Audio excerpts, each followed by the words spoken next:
चलिए, प्यारे बच्चों नमस्कार। आशा करता हूँ कि आप सभी बच्चे बहुत अच्छे होंगे, स्वस्थ और मस्त होंगे, जबरदस्त होंगे, शानदार और फर्स्ट क्लास होंगे। आप सभी बच्चों का बहुत बहुत स्वागत है बेटा। ठीक है, और आज का जो हमारा टॉपिक है, आज हम चर्चा करेंगे राजभाषा आयोग के बारे में। ठीक है, 1955 में 1955 में ये राजभाषा आयोग बना है। इसके बारे में हम लोग डिस्कस करेंगे, चर्चा करेंगे। आप सब लोग आ जाओ। ठीक है, सबका बहुत बहुत स्वागत है बच्चे जी। एक बार भैया मुझे हाय हेलो कर दो, तो फिर मैं आगे बढ़ता हूँ।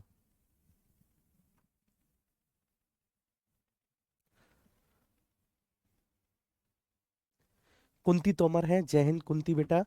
अखिलेश यादव है, Akhilesh ji very good afternoon. मुस्कान है, मुस्कान जी वेरी गुड आफ्टरनून बेटा मुस्कान। मोनिका है, नमस्ते मोनिका जी। नंदलाल यादव जी है, नंदलाल यादव जी वेरी नमस्कार। अजीत गौतम है भैया, बहुत बहुत सुभाषी शिवानी। ठीक है, जय हिंद। मनदीप मिश्रा जी जय हिंद। चलिए आइए स्टार्ट करते हैं। ठीक है, सबसे पहले जी, ठीक है, सबसे पहले हम लोग देखते हैं भैया। ठीक है, राजभाषा आयोग। ठीक है, हम लोग इसके बारे में चर्चा करते हैं भैया जी। किसके बारे में? राजभाषा आयोग के बारे में। आयोग के बारे में हम लोग चर्चा कर रहे हैं, है ना जी? किसके बारे में बाबू? राजभाषा आयोग के बारे में। ठीक है, चलो। तो सब लोगों का स्वागत है, सभी लोग देखेंगे। देखिए, भारत के राष्ट्रपति ने, ठीक है, भारत के संविधान के आर्टिकल 344 क्लॉज 1, ठीक है, तो हमारे राष्ट्रपति साहब ने हमारे संविधान के आर्टिकल 344 क्लॉज 1 में, ठीक है, जो दी गई शक्तियां हैं, उन शक्तियों का प्रयोग करते हुए, क्योंकि आर्टिकल 344 क्लॉज 1 में बेटा राजभाषा के विकास हेतु, ठीक है, या फिर राजभाषा की संस्कृतियों हेतु एक आयोग के गठन की बात कही गई थी कि राष्ट्रपति साहब जो है ना राजभाषा के लिए, ठीक है ना, एक आयोग गठन कर सकते हैं। तो उसी आर्टिकल 344 क्लॉज 1 के अंतर्गत हमारे राष्ट्रपति जी ने 7 जून 1955 को, ठीक है ना, श्री वीजी खैर जी की अध्यक्षता में एक राजभाषा आयोग गठित किया था। ठीक है, इस आयोग ने बच्चे अपनी सिफारिशें दी, और इस आयोग की सिफारिशों के अंतर्गत इसमें ये बोला गया कि भाई हिंदी को राजभाषा के तौर पर, ठीक है, चिन्हित किया जाए, या फिर हिंदी को राजभाषा के तौर पर स्थापित किया जाएगा। ठीक है, इन्होंने ऐसा बोला था। ठीक है सर, तो मैंने क्या बोला मेरे प्यारे बच्चे? ठीक है, राजभाषा आयोग, मैंने क्या बोला? मैंने बोला मेरे प्यारे बच्चे कि भारत के राष्ट्रपति को यह अधिकार है, भारत के राष्ट्रपति को यह अधिकार है,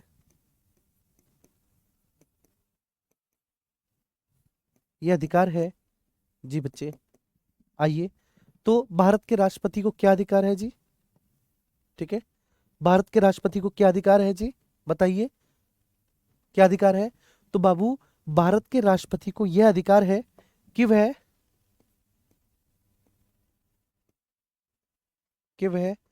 आर्टिकल आर्टिकल ठीक है 344 क्लॉज 1 के अनुसार अनुसार अनुसार राजभाषा के संबंध में, राजभाषा के संबंध में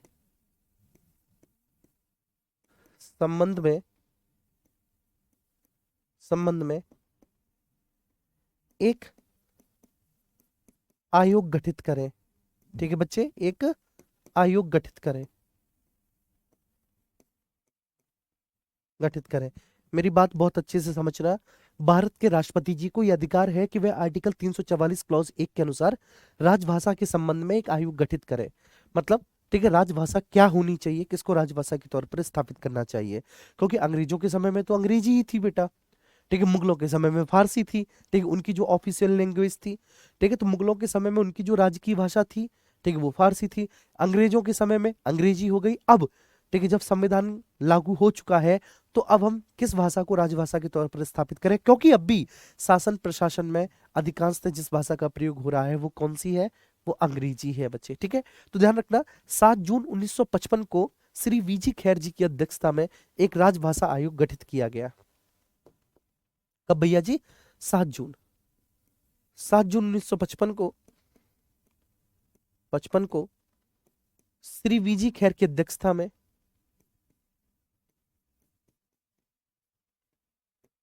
श्री वीजी खैर की अध्यक्षता में, खैर की अध्यक्षता में, अध्यक्षता में एक राजभाषा आयोग गठित किया गया, आयोग गठित किया गया, आयोग गठित किया गया बाबू, गठित किया गया। ठीक है जी, ये बात क्लियर है। तो 7 जून 1955 को श्री वीजी खैर की अध्यक्षता में बच्चे क्या, श्री वीजी खैर की अध्यक्षता में एक राजभाषा आयोग गठित किया गया। ठीक है, इसकी सिफारिशें क्या थी?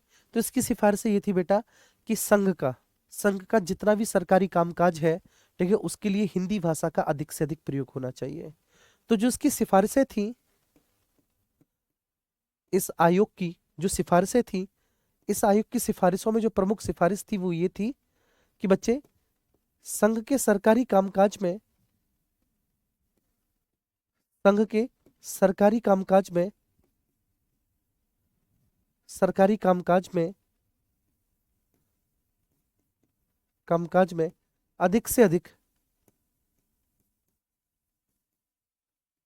अधिक से अधिक,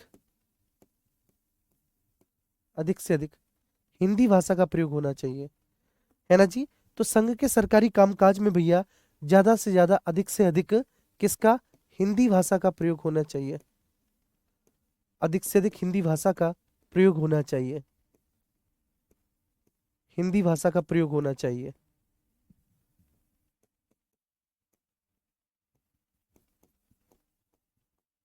होना चाहिए, ठीक है सर। तो संघ के सरकारी कामकाज में ज्यादा से ज्यादा किसका बेटा, ठीक है, हिंदी भाषा का प्रयोग होना चाहिए। इसके बाद संघ के सभी या कुछ सरकारी कामों के लिए अंग्रेजी के प्रयोग की बिल्कुल मनाही थी। संघ के सभी या कुछ सरकारी कामकाज के लिए अंग्रेजी भाषा की मनाही, ठीक है। दूसरा बेटा, संघ के सभी, संघ के सभी एवं कुछ, कुछ सरकारी कामकाज के लिए, संघ के सभी एवं कुछ सरकारी कामकाज के लिए, कामकाज के लिए बेटा अंग्रेजी भाषा के प्रयोग की मनाही, अंग्रेजी भाषा के प्रयोग की मनाही, प्रयोग की मनाही, प्रयोग की मनाही, ठीक है, ध्यान रखना। तो संघ के सभी एवं कुछ सरकारी कामकाज के लिए बेटा अंग्रेजी भाषा के प्रयोग की क्या थी, मनाही थी। कि अंग्रेजी भाषा का प्रयोग जितना कम से कम हो उतना बेहतर है बच्चे, ठीक है जी बेटा। ये दो प्रमुख सिफारिशें थी अगर मैं बात करूं तो, ठीक है, इस आयोग की। सबसे पहली ये थी बच्चे, जो सबसे पहली सिफारिश है इस आयोग की, ये है मेरे प्यारे बच्चे, ठीक है, कि संघ के सरकारी कामकाज में अधिक से अधिक हिंदी भाषा का प्रयोग होना चाहिए और संघ के सभी एवं कुछ सरकारी कामकाज के लिए अंग्रेजी भाषा के प्रयोग की मनाही थी। मतलब जितना जल्दी हो हम संघ के सरकारी कामकाज को अंग्रेजी से बेटा हिंदी पर शिफ्ट कर लें, अंग्रेजी से किससे, हिंदी पर शिफ्ट कर लें। कुल मिलाकर देखिए, भारतीय राष्ट्रपति को अधिकार था, भारत के राष्ट्रपति को, कि वो आर्टिकल 344 क्लॉज 1 में, ठीक है, जो उनको शक्तियां दी गई हैं उसके आधार पर वह एक राजभाषा आयोग का गठन कर सकते हैं, ठीक है। इसी शक्ति का प्रयोग करते हुए उन्होंने 7 जून 1955 को एक राजभाषा आयोग का गठन भी किया श्री वीजी खैर जी की अध्यक्षता में बच्चे, ठीक है। और इसकी जो, ठीक है ना, सुझाव थे वो सुझाव कुछ इस तरह से थे। जैसे पहला सुझाव मैंने आपके सामने रखा कि संघ के सरकारी कामकाज के लिए अंग्रेजी भाषा का अधिक से अधिक प्रयोग होना चाहिए, ठीक है ना, और अंग्रेजी भाषा के प्रयोग की मनाही, या तो कुछ काम हो संघ के या सारे के सारे सरकारी काम हो, ठीक है, उन कामों के लिए अंग्रेजी भाषा के प्रयोग की पूरी तरह से मनाही होनी चाहिए। क्लियर है बेटा। इसके अलावा भारतीय संविधान के आर्टिकल 338 में सभी अथवा कुछ कार्यों के लिए किस भाषा का प्रयोग किया जाए, तो वहां पर भी उन्होंने हिंदी की सिफारिश की कि भाई हिंदी का प्रयोग किया जाना चाहिए, ठीक है। तो ये कुल मिलाकर बच्चे ये इनकी सिफारिशें थी। लेकिन इसके अलावा,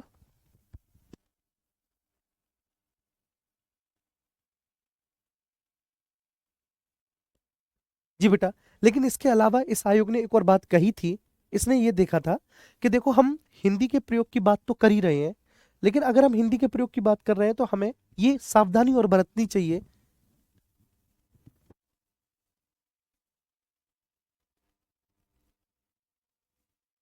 ठीक है बेटा, तो हमें ये सावधानी और बरतनी चाहिए, हम हिंदी भाषा के प्रयोग की बात तो कर ही रहे हैं, लेकिन हमको ये सावधानी और बरतनी चाहिए कि बेसिकली भारत की जो औद्योगिक, जो इंडस्ट्रियल, ठीक है, भारत की औद्योगिक, भारत की सांस्कृतिक और जो वैज्ञानिक प्रकृति है, ठीक है ना, भारत की औद्योगिक, सांस्कृतिक और वैज्ञानिक प्रकृति है, उसमें हिंदी भाषा का प्रयोग करने से किसी भी तरह की कोई बाधा ना पहुंचे। मतलब जो हम लगातार बेटा अपनी, ठीक है, औद्योगिक, सांस्कृतिक और अपनी, ठीक है, वैज्ञानिक, ठीक है, तथ्यों में हम जो प्रगति कर रहे हैं, तो उसमें किसी भी प्रकार की बाधा ना पहुंचे हिंदी भाषा का प्रयोग करते समय। अगर बाधा पहुंच रही है तो फिर हम अंग्रेजी को जो है ना बेटा, ठीक है, उसका माध्यम बना सकते हैं, फिर हम वहां पर अंग्रेजी का प्रयोग कर सकते हैं कुल मिलाकर। ठीक है, लेकिन अंततः आपके एग्जाम में इतना डिटेल में नहीं पूछा जाएगा। एक आयोग कब बना, ये डेट 7 जून आपको याद रखनी है, और इस आयोग ने अपनी बेटा सिफारिशें कब प्रस्तुत की, 31 जुलाई 1956 को। बस ये 2 पॉइंट। किस आयोग ने बेटा अपनी सिफारिशें जो प्रस्तुत की थी वो 31 जुलाई 1956 को। इस आयोग ने जो अपनी सिफारिशें प्रस्तुत की प्रस्तुत की वह कब प्रस्तुत की बेटा, वह प्रस्तुत की 31 जुलाई 1956 को। 31 जुलाई 1956 को, 1956 को इस आयोग ने अपनी सिफारिशें प्रस्तुत की। बस, ठीक है, यही आपको बच्चे ध्यान में रखना है। ठीक है, एक बार सब लोग थम्स अप करो बेटा, एक बार सभी बच्चे थम्स अप कर दो। इतना ही ध्यान रखना है इसमें, और कुछ भी नहीं बच्चे।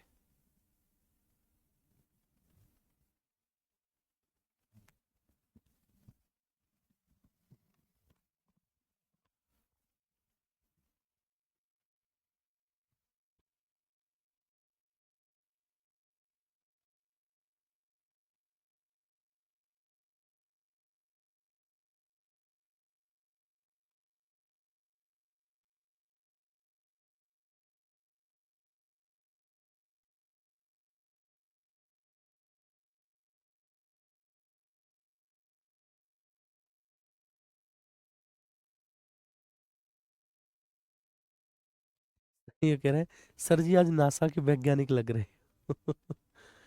ठीक हूँ बेटा मैं। ठीक है, बस, ठीक है, हालांकि इस आयोग की सिफारिशें तो, ठीक है, बहुत विस्तृत है, इस आयोग की सिफारिशें बहुत विस्तृत है। ठीक है, लेकिन जो प्रमुख बातें हैं, जो प्रमुख तथ्य हैं, वो प्रमुख तथ्य मैंने आपको बता दिए बेटा। ठीक है, वो प्रमुख तथ्य मैंने आपको बता दिए। ठीक है, ध्यान रखना है सबसे पहले। ठीक है, हमारे राष्ट्रपति जी को ये अधिकार है, एक बार मैं फिर से रिकॉल करता हूँ बेटा, हमारे राष्ट्रपति जी को यह अधिकार है, हमारे राष्ट्रपति जी को यह राइट है कि वह आर्टिकल 344 क्लॉज 1 के अनुसार राजभाषा के संबंध में एक आयोग गठित करेंगे। उन्होंने 7 जून 1955 को, ठीक है, 7 जून 1955 को श्री वीजी खैर, किसके, श्री वीजी खैर जी की अध्यक्षता में, ठीक है, एक राजभाषा आयोग का गठन भी किया था। किसका भैया जी, एक राजभाषा आयोग का गठन किया था। इसकी सिफारिशें संघ के सभी सरकारी कामकाज में अधिक से अधिक हिंदी भाषा का प्रयोग, और संघ के सभी और कुछ सरकारी कामकाज के लिए अंग्रेजी भाषा के प्रयोग की मनाही थी। इसके बाद इन्होंने ये और देखा था कि हमें, ठीक है, जो हमारी लगातार वैज्ञानिक, सांस्कृतिक और औद्योगिक प्रगति हो रही है, तो उसमें भी जो है ना हमें ये देखना है कि कहीं हिंदी भाषा, ठीक है ना, कोई बाधा उत्पन्न ना करे। तो बस केवल इस आशय हेतु हम अंग्रेजी भाषा का प्रयोग कर सकते हैं। ठीक है, तो कुल मिलाकर, और इसने अपनी सिफारिशें प्रस्तुत की 31 जुलाई 1956 को। बस इतना है। ठीक है जी। अच्छा, अब इसके बाद भारत में महत्वपूर्ण समितियां एवं आयोग, शायद आज पहली बार मैं, ठीक है, पीडीएफ से पढ़ा रहा हूँ। ठीक है, और मैं इसलिए पढ़ा रहा हूँ क्योंकि मजबूरी है बच्चे, क्योंकि इतनी सारी समितियां हैं। ठीक है, लगभग 70 समितियां हमें देखनी है, 70 समितियां, आयोग हमें देखने हैं, जो एग्जाम पॉइंट ऑफ व्यू से बहुत ज्यादा महत्वपूर्ण है, बहुत महत्वपूर्ण है। ठीक है, तो हम एक एक समिति के बारे में डिस्कस करेंगे। ठीक है ना, मैं डिटेल में तो नहीं लेकर जाऊंगा, समिति का टाइटल होगा और बच्चे, ठीक है, उसके क्या क्या, ठीक है, सिफारिशें उसने प्रस्तुत की, किस क्षेत्र में सिफारिशें प्रस्तुत की। ठीक है, तो एक तरफ तो है आपकी समिति, एक तरफ तो समिति का नाम, एक तरफ तो बच्चे समिति का नाम, और ये वो है, ठीक है, ये कोई बच्चे पता है ये कहाँ से निकाली गई है, मैं आपको बता देता हूँ। ठीक है, जो प्रीवियस ईयर के एग्जाम्स में लगातार जो समितियां विभिन्न विभिन्न एग्जाम में एग्जामिनर्स के द्वारा पूछी गई हैं, ठीक है, जो बहुत महत्व की है, हमने उन समितियों के आपके सामने रख दिया है। और दूसरा बेटा, ठीक है, समिति का सुझाव क्षेत्र, कि उसने किस क्षेत्र में अपने सुझाव प्रस्तुत किए हैं, सुझाव क्षेत्र, सजेशन फील्ड, उसने किस क्षेत्र में ठीक है, अपने सुझाव प्रस्तुत किए हैं। उसने किस क्षेत्र में अपने सुझाव प्रस्तुत किए हैं? सुझाव क्षेत्र, सुझाव प्रस्तुत किए हैं। चलिए, तो एक तरफ समिति का नाम, दूसरी तरफ भैया छे उनका सुझाव क्षेत्र। आइए चलते हैं। नंबर फर्स्ट है बेटा अभिजीत सेन समिति। जी, रोहित कुमार कह रहे हैं सर आप मेरी बात का बुरा मत मानना, आपकी पॉलिटिक क्लास कब तक चलेगी? रोहित जी आप भी मेरी बात का बुरा मत मानना बेटा, मैं आपको सच्ची बात बताऊं, पॉलिटी आपकी कब की खत्म हो गई? पॉलिटी कब की खत्म हो गई? ये आप जो भी पढ़ रहे हैं, ठीक है, ये बेसिकली मैं वो सारी चीजें पढ़ा रहा हूँ जो आपके एग्जाम पॉइंट ऑफ व्यू से महत्वपूर्ण है, लेकिन कोई कराता है नहीं। ठीक है, तो ये तो बस ये है कि आप जो है ना 2 बजे की आपको आदत पड़ गई है कि 2 बजे मैं आता हूँ, आप मुझसे पढ़ते हैं। तो ये तो बस वो है कि जो है ना लत को एकदम से धीरे धीरे ही खत्म किया जा सकता है, लेकिन एकदम से नहीं। तो जो आप लोगों को मेरी लत और मुझे जो तुम लोगों की लत पड़ी हुई है, मैं इसे धीरे धीरे खत्म कर रहा हूँ। ठीक है जी, ये ध्यान रखना बेटा।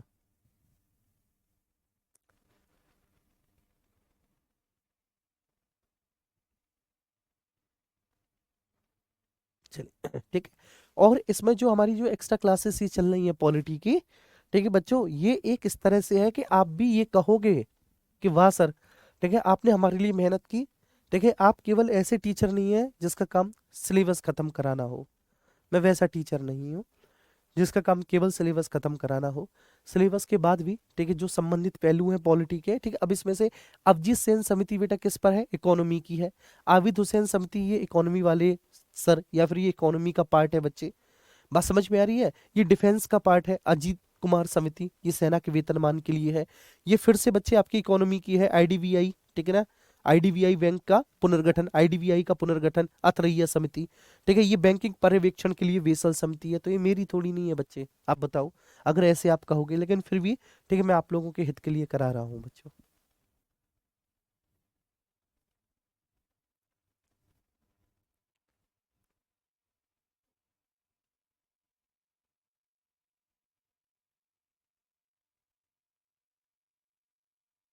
चलिए हाँ बिल्कुल, बोर्ड पीडीएफ डलवा देंगे।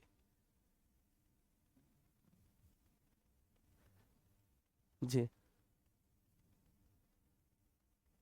ओके, लव यू बेटा।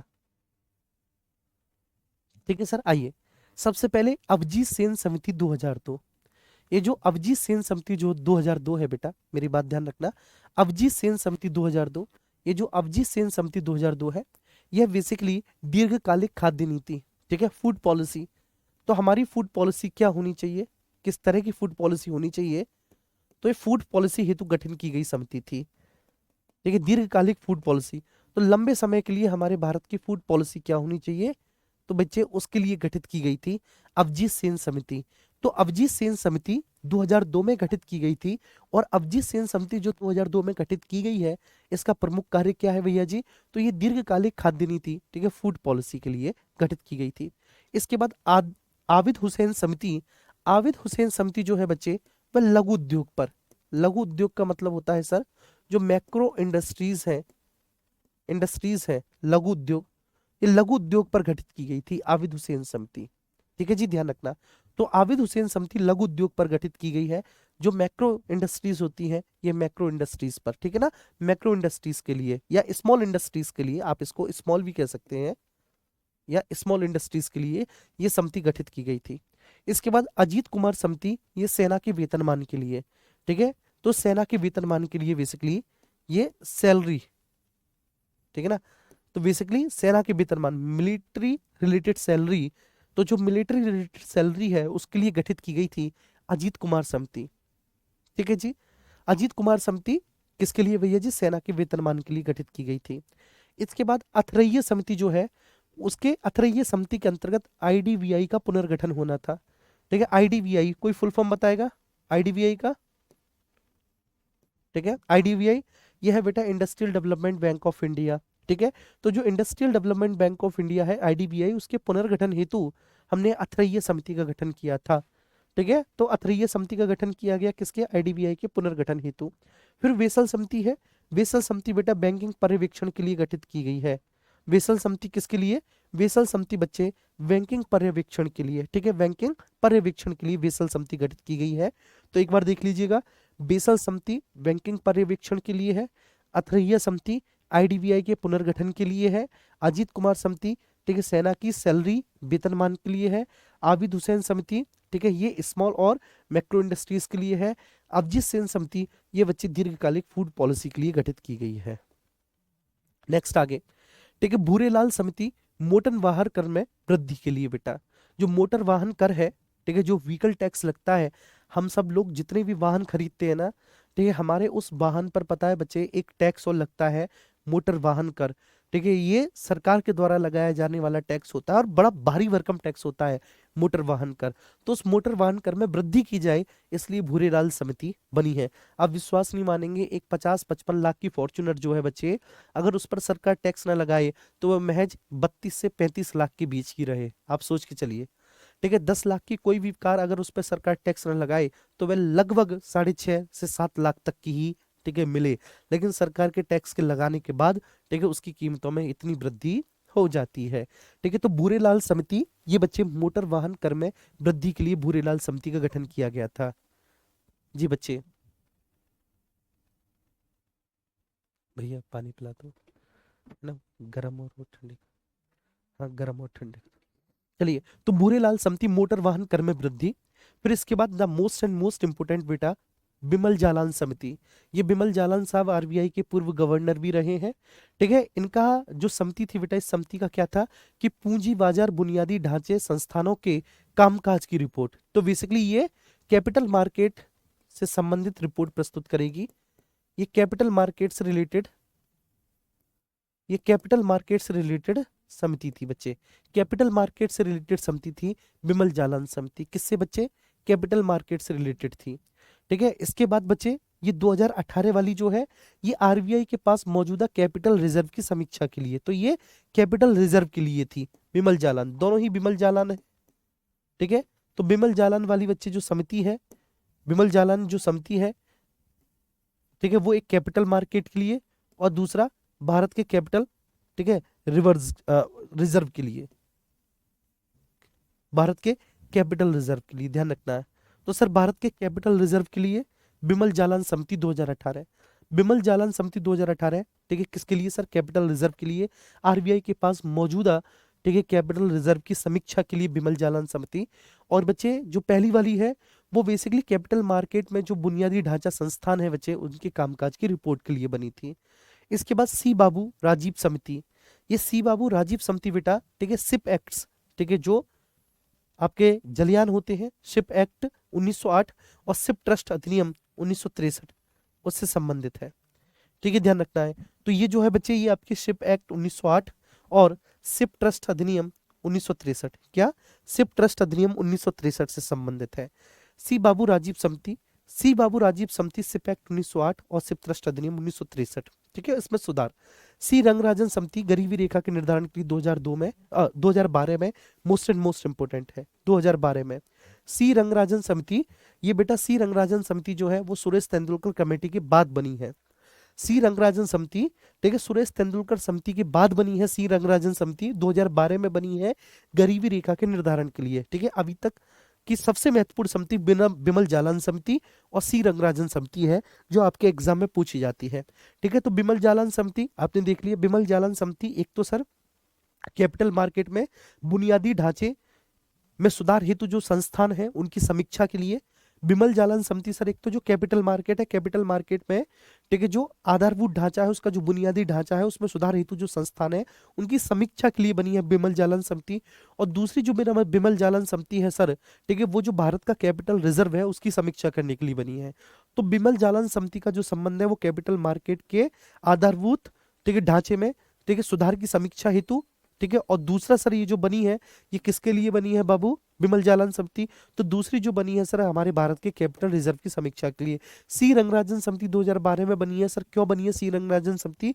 गरीबी रेखा के सही सही निर्धारण के लिए, क्योंकि इससे पहले सुरेश तेंदुलकर समिति थी। सुरेश तेंदुलकर समिति ने बेटा बास्केट ऑफ मिनिमम गुड्स का सिद्धांत दिया, और जब उन्होंने बास्केट ऑफ मिनिमम गुड्स का सिद्धांत दिया तो अचानक से गरीबों की संख्या में वृद्धि हो गई। तो फिर बच्चे सी रंगराजन समिति बनानी पड़ी, जिससे कि भारत में गरीबों की संख्या का और गरीबी रेखा का निर्धारण किया जा सके।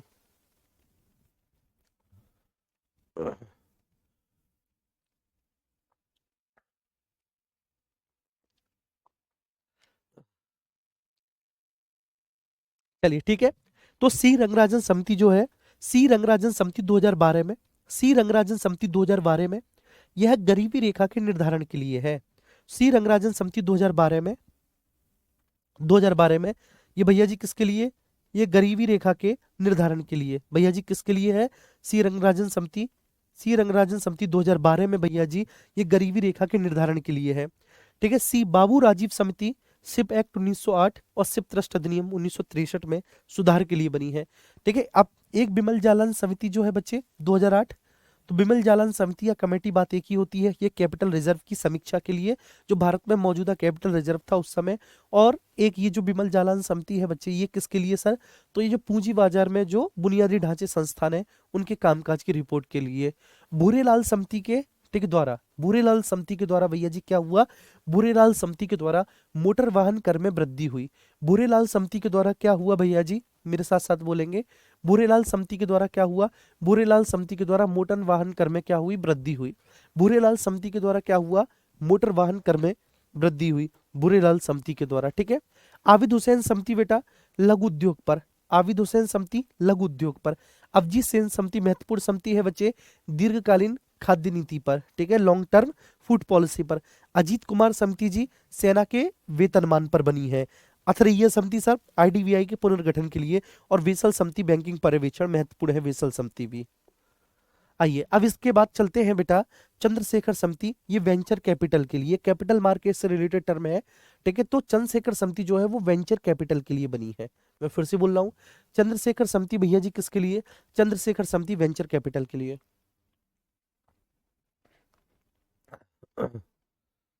जी ठीक है। मैं फिर से बोल रहा हूं सर, चंद्रशेखर समिति किसके लिए बच्चे, वेंचर कैपिटल के लिए। ठीक है। इसके बाद चंद्रान्य समिति की रिपोर्ट जो है 1997 सुरक्षा विश्लेषण और निवेश प्रबंधन के लिए। केवी कोर समिति कैश क्रेडिट सिस्टम के संचालन की समीक्षा के लिए, कैश क्रेडिट सिस्टम। ठीक है बच्चे, कैश क्रेडिट सिस्टम। तो भारत में बेटा कैश क्रेडिट सिस्टम, ठीक है ना, आपने देखा होगा कि आप लोग आमतौर पर सिविल स्कोर की बात करते हैं। सिविल स्कोर क्या होता है कि सिविल स्कोर का मतलब ये होता है, ये देखना होता है कि अगर हम किसी व्यक्ति को उधार दे रहे हैं तो क्या उसके उधार को वापस लौटाने की उसके पास क्षमता है अथवा नहीं। ठीक, उसको क्रेडिट स्कोर कहते हैं बच्चे, तो ध्यान रखना। तो कैश क्रेडिट सिस्टम के संचालन की समीक्षा के लिए केवी कोर समिति। इसके बाद दवे समिति बच्चे 2000 में बनी है, असंगठित क्षेत्र के लिए पेंशन योजना। ठीक है, दवे समिति, ठीक है, बहुत ज्यादा महत्व की तो नहीं है लेकिन फिर भी ठीक है आप इसको ध्यान रखना। दवे समिति असंगठित क्षेत्र के लिए पेंशन योजना के लिए दवे समिति का गठन हुआ है। किसके लिए, असंगठित क्षेत्र के लिए पेंशन योजना के लिए। दीपक पारेख समिति मोस्ट एंड मोस्ट इंपोर्टेंट है बेटा, दीपक पारेख समिति। ये जो दीपक पारेख समिति है ये पीपीपी मॉडल के माध्यम से बुनियादी ढांचे के लिए वित्त की व्यवस्था, ठीक है, पीपीपी मतलब पब्लिक प्राइवेट पार्टनरशिप, तो पब्लिक प्राइवेट पार्टनरशिप मॉडल के माध्यम से बुनियादी ढांचे के लिए वित्त की व्यवस्था करने के लिए। नेक्स्ट बेटा सोमा वर्मा समिति, ये बैंकिंग लोकपाल के लिए बनी है। ठीक है, कि जैसे, ठीक है ना, जैसे बेटा एक हमने लोकपाल की व्यवस्था की है, ठीक है, एम्स्टर्डम क्या नाम है,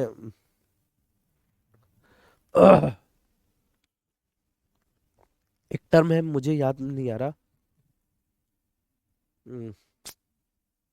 ठीक है, ओवर्ट्समैन, यस, ठीक है, मैं एम्स्टर्डम भूल गया, सॉरी, ओवर्ट्समैन। ठीक है, लोकपाल, ओवर्ट्समैन, लोकपाल। लोकपाल का मतलब क्या है, लोकपाल का आशय ये है बच्चे कि लोकपाल एक ऐसा अधिकारी होगा, ठीक है, जो केंद्र और राज्य सरकारों के लिए, ठीक है, जो भी वित्त की व्यवस्था अथवा प्रावधान, ठीक है, उनके केंद्रीय और राज्य के बजट में किए जाते हैं वो बाकायदा उनकी देखरेख करेगा। क्लियर है, ठीक है, उनकी मॉनिटरिंग करेगा, बिल्कुल जीरो स्तर से उनकी मॉनिटरिंग करेगा। ठीक है, जो भी फाइनेंस है, जो भी वित्त है, जो भी फंड है, ठीक है, उसकी। तो इसी तरह से बच्चे बैंकिंग में भी एक लोकपाल को नियुक्त करने की बात कही गई सुमा वर्मा समिति के द्वारा 2006 में, बैंकिंग लोकपाल। क्यों, क्योंकि आपने देखा होगा कि बहुत सारी बैंक जो है ऐसे उद्योगपतियों को ऋण दे देती हैं, ठीक है, किसी भी कारण बस, ठीक है, फिर बाद में उन उद्योगपतियों पर जब ऋण का एक बहुत भारी भरकम बोझ हो जाता है वह देश छोड़ के चले जाते हैं स्कैम करके। आपने पूर्व में ऐसे बहुत सारे उद्योगपति देखे होंगे, चाहे विजय माल्या की हम बात करें या नीरव मोदी की बात करें, ठीक है। तो ऐसे ही अगर एक बैंकिंग लोकपाल होगा तो वो बैंकों की जो उधार देने की क्षमता है और जिस व्यक्ति को उधार दिया जा रहा है, जिस मद में दिया जा रहा है, जिस इंटरेस्ट पे दिया जा रहा है, ठीक है, क्या पूर्व में वो डिफॉल्टर तो नहीं है, पूर्व में उसके ऊपर कितना कर्जा है, उसकी कंपनी किस तरह से चल रही है, क्या वो उधार को वापस कर सकता है अथवा नहीं, बच्चे क्लियर है। तो कुल मिलाकर इसके लिए एक सुमा वर्मा समिति 2006 में गठित की गई थी जिसने बैंकिंग लोकपाल की नियुक्ति की बात की थी। तो सुमा वर्मा समिति 2006 में बैंकिंग लोकपाल, ठीक है, मैं एक बार फिर से रिकॉल करवाता हूं। सुमा वर्मा समिति, मेरे साथ साथ बोलेंगे, सुमा वर्मा समिति 2006 में बैंकिंग लोकपाल हेतु, मेरे साथ बोलिएगा, सुमा वर्मा समिति 2006 में, ठीक है, ये गठित की गई है बैंकिंग लोकपाल हेतु। दीपक पारेख समिति, ठीक है, इन्होंने दीपक पारेख समिति ने पीपीपी मॉडल के आधार से बुनियादी ढांचे के लिए वित्त की व्यवस्था की बात कही। किसके? पीपीपी मॉडल के माध्यम से बुनियादी ढांचे के लिए वित्त की व्यवस्था। पीपीपी मॉडल का मतलब होता है पब्लिक प्राइवेट पार्टनरशिप, ठीक है। तो कुल मिलाकर जो ऐसे क्षेत्र हैं, ठीक है, जहाँ पे कोई भी अवसंरचनात्मक विकास होना है, मतलब इंफ्रास्ट्रक्चर डेवलपमेंट होना है, जैसे मान के चलिए बेटा रोड बननी है, ठीक है, या फिर पुल बनने हैं, ठीक है, डॉकयार्ड्स बंदरगाह बनने हैं, रेलवे लाइन बिछनी है, ठीक है, या फिर ऐसा कोई भी महत्व का कार्य हो रहा है अवसंरचनात्मक कार्य, तो वहां पर दीपक पारेख कमेटी ने पब्लिक प्राइवेट पार्टनरशिप की बात कही है कि, ठीक है, सरकारी क्षेत्र के साथ साथ निजी क्षेत्र की भी पार्टनरशिप हो, दोनों क्षेत्र मिलकर जो है ना अवसंरचनात्मक विकास में, ठीक है, आगे बढ़े। जैसे कि आपका Yamuna express way PPP model पर ही है, ठीक है, उसमें सरकार का भी योगदान है जमीनों के अधिग्रहण में, और उसके बाद जो एक्सप्रेस वे बनाया गया है वो एक निजी क्षेत्र की कंपनी जेपी ने बनाया है, ठीक है। तो ऐसे ही भारत में पीपीपी मॉडल के लिए दीपक पारेख समिति बनी थी। दवे समिति जो है वो असंगठित क्षेत्र के लिए पेंशन योजना, असंगठित क्षेत्र का मतलब होता है मेरे प्यारे बच्चे, जो डेली वेजेस पे काम करने वाले मजदूर होते हैं, ठीक है, उन मजदूरों को बेटा अपनी भविष्य के लिए उनको सुरक्षा प्रदान करने के लिए, क्योंकि बेसिकली उनका सबसे असुरक्षित भविष्य है मजदूरों का, उनका असुरक्षित भविष्य क्यों है? इस वजह से है कि जब तक उनके हाथ पैर काम कर रहे हैं, जब तक वे स्वस्थ हैं, ठीक है, तब तक तो जो है ना भैया उनको उसका वेतन मिल रहा है। लेकिन मान के चलिए कि वृद्धावस्था में एक ऐसी अवस्था आती है कि जब शरीर साथ नहीं देता, काम नहीं कर पाते, ठीक है, तब उसके लिए उनके लिए वित्त की व्यवस्था की जाए, उनके लिए फंड की व्यवस्था की जाए, ठीक है, जिससे कि वो अपना आगे का भी जीवन बहुत अच्छे से, ठीक है ना, चला सके। तो दवे समिति असंगठित क्षेत्र के लिए पेंशन योजना। इसके बाद नेक्स्ट है केवी कोर समिति बेटा, कैश क्रेडिट सिस्टम के संचालन की समीक्षा के लिए। जो कैश क्रेडिट सिस्टम है, कैश क्रेडिट सिस्टम के संचालन की समीक्षा के लिए, मैं फिर से बोल रहा हूँ बच्चे, ठीक है, कैश क्रेडिट सिस्टम के संचालन की समीक्षा के लिए चंद्रानी समिति, सुरक्षा विश्लेषण और निवेश प्रबंधन के लिए चंद्रशेखर समिति, वेंचर कैपिटल के लिए। इसमें से दवे समिति अच्छी है, फेमस है दवे समिति, क्योंकि असंगठित क्षेत्र के लिए पेंशन योजना की बात करती है दवे समिति। दीपक पारेख समिति बेटा सबसे महत्वपूर्ण है, जो पीपीपी मॉडल के माध्यम से बुनियादी ढांचे के लिए वित्त की व्यवस्था का प्रावधान करती है।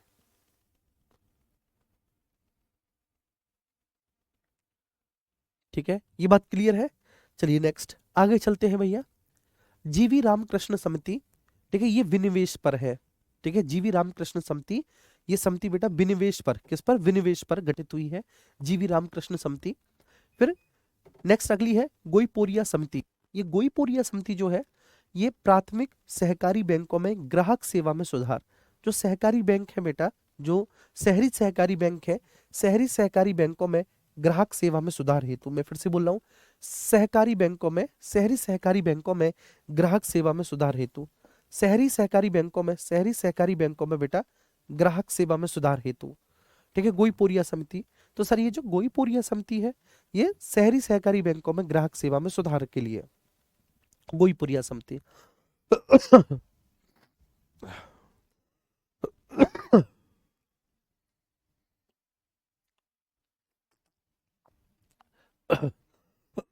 चलिए, गोईपुरिया समिति शहरी सहकारी क्षेत्रों में, ठीक है, बैंकों में ग्राहक सेवा में सुधार के लिए, ठीक है। हनुमंतराव समिति बेटा उर्वरक पर बनी है। एक हनुमंतराव समिति उससे भी संबंधित है, पंचायतों से।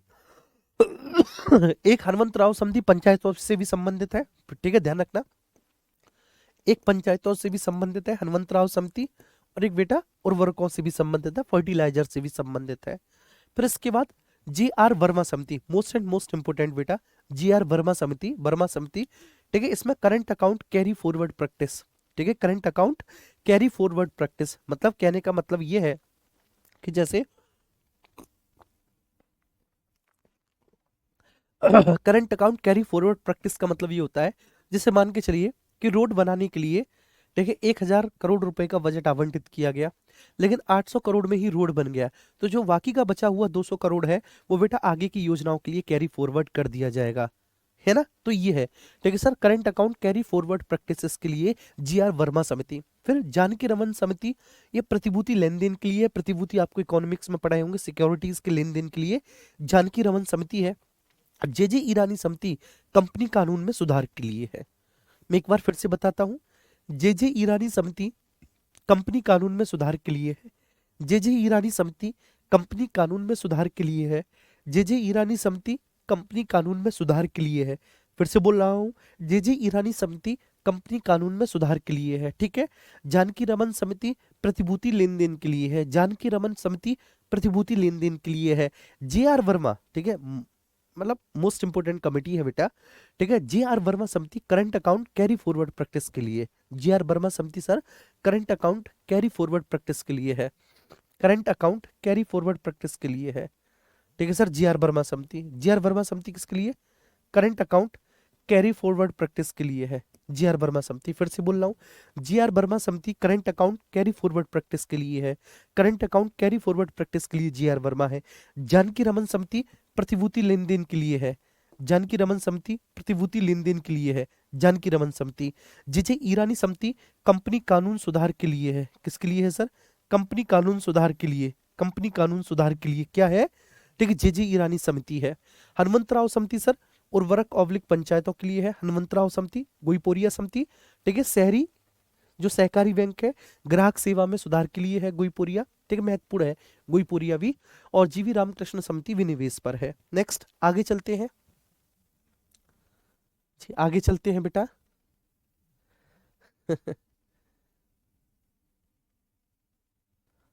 चलिए, ठीक है, मैं बस केवल इतनी समिति और बताऊंगा 27 तक, क्योंकि ये आप याद कर सकते हो इनको, है ना, ठीक है। 27 तक बताऊंगा, इनको याद कर सकते हो आप, क्योंकि मैं एक साथ अगर एक ही लेक्चर में सारी समितियां करा दूंगा तो फिर बेटा आपको रिवीजन का टाइम नहीं मिलेगा। तो इसलिए खान वर्किंग ग्रुप वित्त विकास संस्थान, ठीक है, खान वर्किंग ग्रुप वित्त विकास संस्थान पर समिति बनी थी। कोठारी आयोग most and most important, Kothari आयोग 1964 में बेटा कोठारी आयोग बना। भारत में शैक्षिक क्षेत्र के सभी पहलुओं की जांच करने हेतु कोठारी आयोग, भारत में शैक्षिक क्षेत्र के सभी पहलुओं की जांच करने हेतु, भारत में बेटा शैक्षिक क्षेत्र के सभी पहलुओं की जांच करने हेतु कोठारी आयोग बना था। मैं फिर से बोल रहा हूं, भारत में शैक्षिक क्षेत्र के सभी पहलुओं की जांच करने हेतु कोठारी आयोग, ठीक है जी। तो भारत में बेटा शैक्षिक क्षेत्र के सभी पहलुओं की जांच करने हेतु, भारत में शैक्षिक क्षेत्र के सभी पहलुओं की जांच करने हेतु क्या बना है, सभी पहलुओं की जांच करने हेतु कोठारी आयोग बना है। केलकर कमेटी, ठीक है, क्या बात है, कागा केलकर। तो केलकर कमेटी बेटा जो है कर संरचना में सुधार के लिए, मोस्ट एंड मोस्ट इंपोर्टेंट, ठीक है, केलकर समिति सर कर संरचना में सुधार के लिए। और आपको पता है बेटा राष्ट्रीय शिक्षा नीति जो हमारी नई एजुकेशन पॉलिसी आई है वह बेटा के कस्तूरी रंगन कमेटी के माध्यम से आई है 2017 में। K Kasturi Rangan committee most and most important. तो इसी के कस्तूरी रंगन कमेटी ने बेटा, इसी के कस्तूरी रंजन या रंगन भी बोल देते हैं, रंजन भी बोल देते हैं, तो के कस्तूरी रंगन कमेटी ने बेटा राष्ट्रीय शिक्षा नीति का ड्राफ्ट तैयार किया है। क्या है, ठीक है, नेशनल एजुकेशन पॉलिसी NEP का ड्राफ्ट तैयार इसी ने किया है, इसका ड्राफ्ट इसी ने तैयार किया है कि कस्तूरी रंगन ने 2017 में।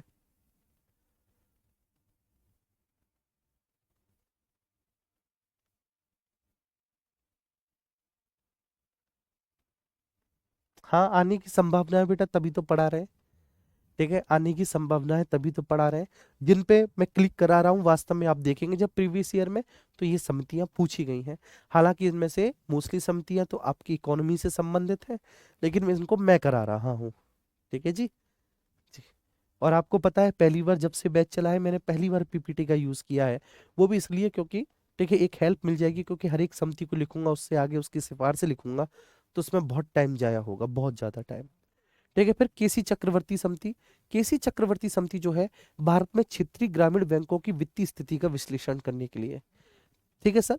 तो केसी चक्रवर्ती समिति जो है, केसी चक्रवर्ती समिति, मैं फिर से बोल रहा हूं सर, ठीक है, केसी चक्रवर्ती समिति जो है, ये केसी चक्रवर्ती समिति सर किसके लिए है, मेरे साथ साथ बोलेंगे। केसी चक्रवर्ती समिति सर किसके लिए है? भारत में जो क्षेत्रीय ग्रामीण बैंकों की वित्तीय स्थिति का विश्लेषण करने के लिए।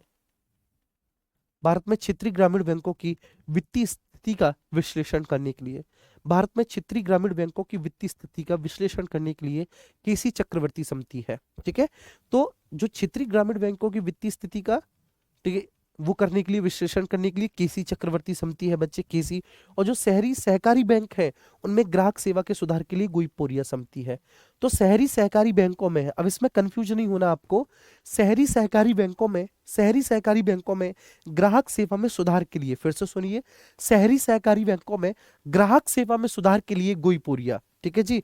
और जो बेटा आपके ग्रामीण, क्षेत्रीय ग्रामीण बैंक है, जो आरआरबी है, रीजनल रूरल बैंक, आरआरबी, ठीक है, रीजनल रूरल बैंक कहते हैं RRB, RRB regional rural bank बच्चे। तो इनकी वित्तीय स्थिति का विश्लेषण करने के लिए केसी चक्रवर्ती समिति, ठीक है। नेक्स्ट आगे चलेंगे।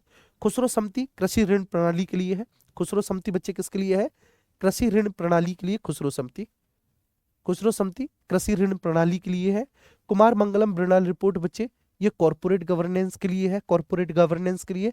एमबी शाह समिति, ये विदेशों में जमा काले धन की जांच के लिए, एमबी शाह समिति, ठीक। महाजन समिति चीनी उद्योग के लिए है।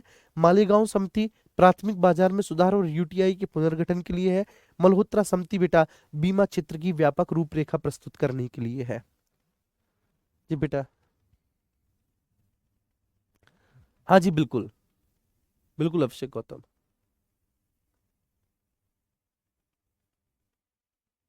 जी क्लियर है बेटा, क्लियर है। मल्होत्रा समिति बीमा क्षेत्र की व्यापक रूपरेखा प्रस्तुत करने के लिए, ठीक है। तो मल्होत्रा समिति जी का जो बच्चे, जी हाँ, मल्होत्रा समिति, ठीक है। तो मल्होत्रा समिति का जो संबंध है भैया जी किससे है? मल्होत्रा समिति का संबंध बीमा क्षेत्र की व्यापक रूपरेखा प्रस्तुत करने से है, ठीक है जी, जी बेटा, ठीक है। मल्होत्रा समिति बस 33 तक। मल्होत्रा समिति बीमा क्षेत्र की व्यापक रूपरेखा के लिए बिल्कुल भी महत्वपूर्ण नहीं है, ठीक है, लेकिन फिर भी आप एक बार अपने, ठीक है बेटा, मनो मस्तिष्क से इसको गुजार देना है ना, एक बार इसको जाने देना, आप जाने देना। मल्होत्रा समिति जाने दो बेटा, मल्होत्रा समिति बीमा क्षेत्र की व्यापक रूपरेखा के लिए, मल्होत्रा समिति, ठीक है। मालेगांव समिति जाने दो, प्राथमिक बाजार में सुधार और यूटीआई का पुनर्गठन। प्राथमिक बाजार का मतलब आप समझते हो, प्राथमिक बाजार क्या है? सर ने बताया होगा, प्राइमरी मार्केट, जहां पर हमेशा नई प्रतिभूतियों में लेन देन होता है, सर्वथा नई प्रतिभूतियों में लेन देन होता है, प्राथमिक बाजार होता है उसे, नई प्रतिभूति में लेन देन होता है, नई प्रतिभूति में लेन देन होता है, ठीक है। जहां सर्वथा नई प्रतिभूति में लेन देन होता है, ठीक है, उसको हम क्या कहते हैं बच्चे? प्राथमिक बाजार। हमेशा नई प्रतिभूति में लेन देन है, प्राथमिक बाजार वो कहलाएगा, ठीक है, प्राइमरी मार्केट। और जहां बेटा पहले से बाजार में आई प्रतिभूति के साथ लेन देन होता है वो द्वितीयक बाजार है। कैपिटल मार्केट हमारा द्वितीयक बाजार ही होता है, ठीक है। कॉर्पोरेट गवर्नेंस के लिए, ठीक है, चलिए मैं बताऊंगा कॉर्पोरेट गवर्नेंस क्या है बेटा। महाजन समिति, ठीक है, तो महाजन समिति जो है बच्चे वो चीनी उद्योग के लिए। एमबी शाह समिति विदेशों में जमा काले धन की जांच के लिए, एमबी शाह समिति, ठीक है ना। और Kumar Mangalam corporate governance. Corporate governance का मतलब क्या है कि बेटा कॉर्पोरेट में भी सुशासन को स्थापित किया जाए, कॉर्पोरेट में भी सुशासन को स्थापित किया जाए, ठीक है। तो कॉर्पोरेट में, कॉर्पोरेट में, रेट में सुशासन स्थापित करने हेतु, कॉर्पोरेट में सुशासन स्थापित करने हेतु, स्थापित करने हेतु,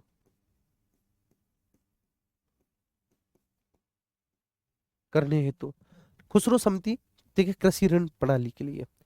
खान वर्किंग ग्रुप वित्त विकास संस्थान के लिए, ठीक है बच्चे, खान वर्किंग ग्रुप वित्त विकास संस्थान के लिए, खान वर्किंग ग्रुप वित्त विकास संस्थान।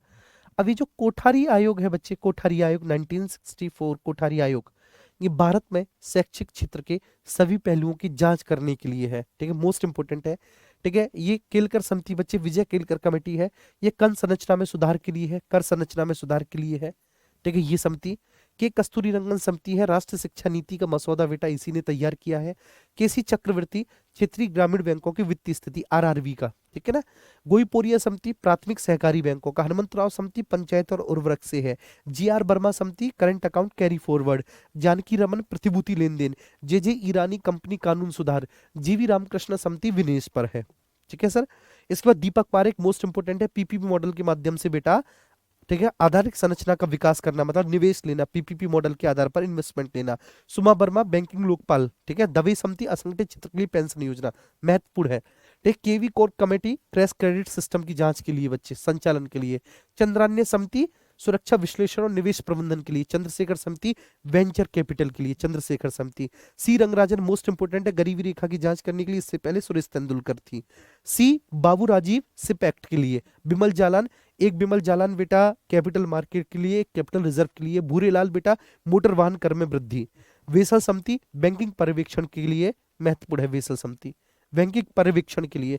अथरैया, आईडीबीआई का पुनर्गठन किया गया इसके माध्यम से, अथरैया के माध्यम से।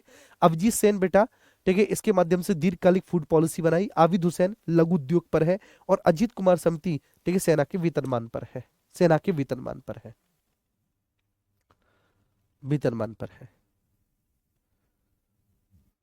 चलिए, तो एक बार बच्चे हमने सब कुछ पढ़ा, पढ़ने के बाद एक बार रिवीजन कर लिया, ठीक है। अब एक एक समिति को आप देखेंगे, ये एक पेज है, मैं 1 मिनट का समय दे रहा हूं, ठीक है। आप 1 मिनट के समय में रिवीजन करेंगे, क्योंकि ये आगे भी है जिनको मैं कल भी बताऊंगा, कल भी पढ़ाऊंगा मैं समितियों को, लेकिन ये सारी समिति आपको याद होनी चाहिए, ठीक है। पता नहीं एग्जाम में पूछे या ना पूछे, लेकिन पूछेगा तो आपके पास ये होगा कि हाँ हम पढ़ के आए हैं, हमें पढ़ाया है हमारे सर ने बेटा।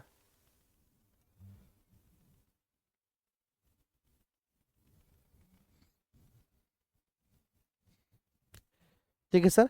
अभिजीत सेन समिति 2002, दीर्घकालिक खाद्य नीति। अभिजीत सेन समिति 2002, दीर्घकालिक खाद्य नीति। आबिद हुसैन समिति, लघु उद्योगों पर है। अजीत कुमार समिति, सेना के वेतनमान पर है। अथरैया समिति, आईडीबीआई का पुनर्गठन किया गया। वेसल समिति, बैंकिंग पर्यवेक्षण के लिए है। वेसल समिति बैंकिंग पर्यवेक्षण के लिए है, वेसल समिति।